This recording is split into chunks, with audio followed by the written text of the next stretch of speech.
The drones have been raining small bombs on American troops guarding oil sites in Syria. The U.S. forces guarding oil and gas fields in eastern Syria have recently come under attack from small drones dropping improvised mortar bomb-like munitions.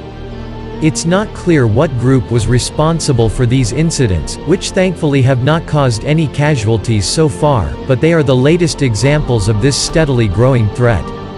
The U.S. military, as a whole, has been developing and fielding an increasingly wide array of counter-drone systems in response.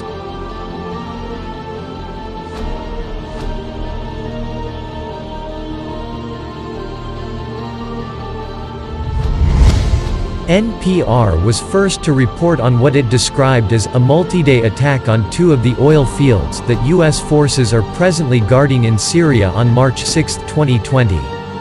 This is reportedly the first attack on American troops in these particular areas since the U.S. military first announced their new mission guarding oil and natural gas-related sites in the country in October 2019.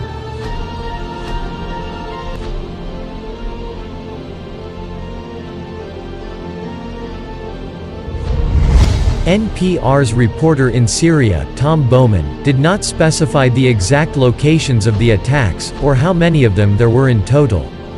He did say that members of the West Virginia National Guard had been on the scene of one of the incidents. The West Virginia Army National Guard has troops assigned to the 30th Armored Brigade Combat Team presently deployed to Syria.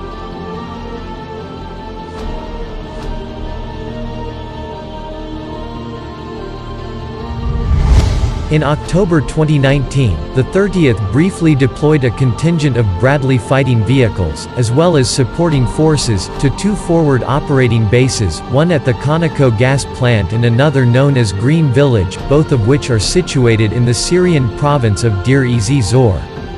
Elements of the brigade remained in the country after the Bradleys returned to Kuwait between November and December 2019, a shift in forces that the war zone was first to report on.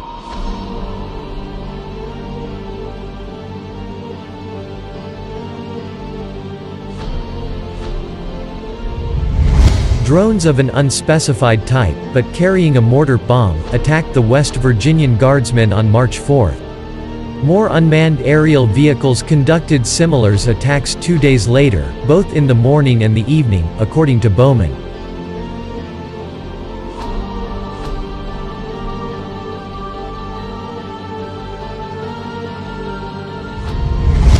NPR did not provide any pictures of the munitions, or their remains, employed during the attacks. Its report said that they left noticeable impact craters and sprayed at least one U.S. military truck, as well as oil tanks at the site in Syria, with shrapnel. An interesting thing about these mortars is that some of them, we're told by Army investigators, were made with 3D printers, which means that obviously someone pretty sophisticated put together these mortars, perhaps a nation-state, Bowman said on air on Mar.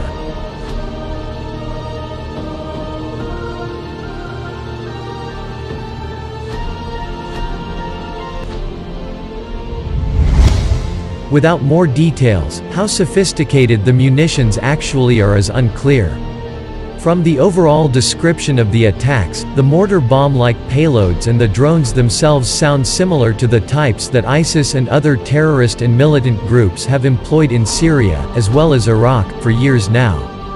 There were reports that some ISIS-made munitions were also 3D printed, but pictures of various types that have emerged have all pointed more toward injection-molded construction of certain parts combined with items from actual military munitions.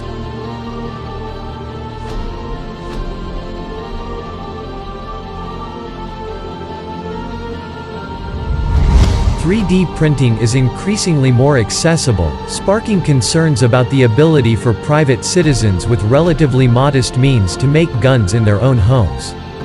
The equipment and materials necessary are not automatically prohibitively expensive or otherwise unavailable for non-state groups who are already spending hundreds of dollars, if not thousands or more, on acquiring small commercial drones, such as quad and hexcopter types, or the parts necessary to make capable homebrew designs."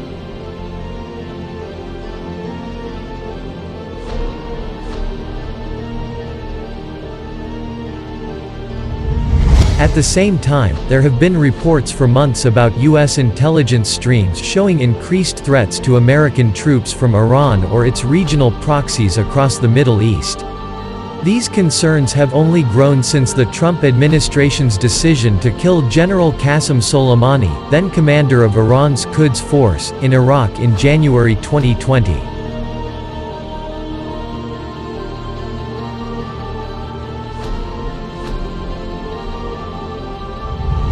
This is to say nothing of the unprecedented suicide drone and cruise missile strikes on Saudi Arabian oil infrastructure in September 2019, which the United States says Iran carried out itself and which Saudi authorities say was at least Iranian-sponsored.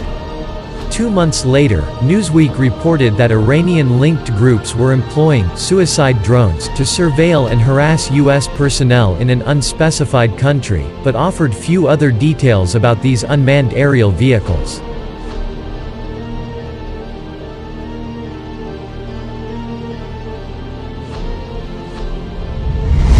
Regardless of who has been responsible for these recent drone attacks on U.S. forces in Syria, they underscore a very real threat that American troops will only encounter more and more on and off the battlefield.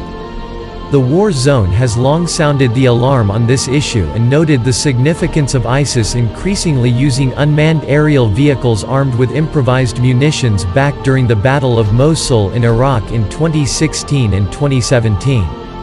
This is an issue that U.S. forces have since encountered outside Iraq and Syria, as well, including in Afghanistan, where the Taliban have at least been employing small drones for surveillance.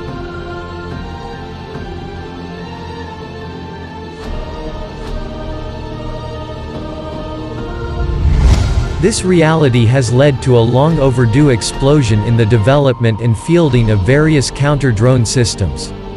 The West Virginian guardsmen in Syria reportedly drove off one of the drones during one of the recent incidents, but it's unclear if they used a dedicated weapon, such as an electronic warfare jammer, various types of which are already in U.S. military service.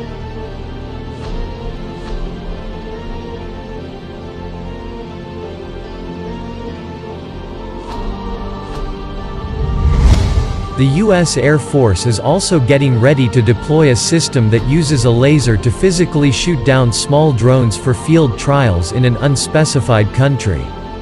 That service is planning to conduct a similar operational experiment using a high-power microwave-directed energy weapon, as well.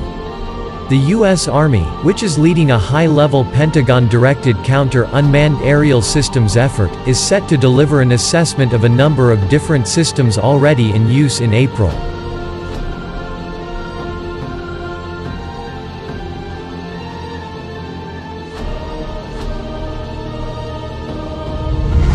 These efforts aren't limited to land-based systems, either. The U.S. Navy has recently begun testing a number of ship-mounted directed energy weapons that it hopes will be able to knock down small drones, among other threats, or at least blind or confuse any optical sensors they might be carrying.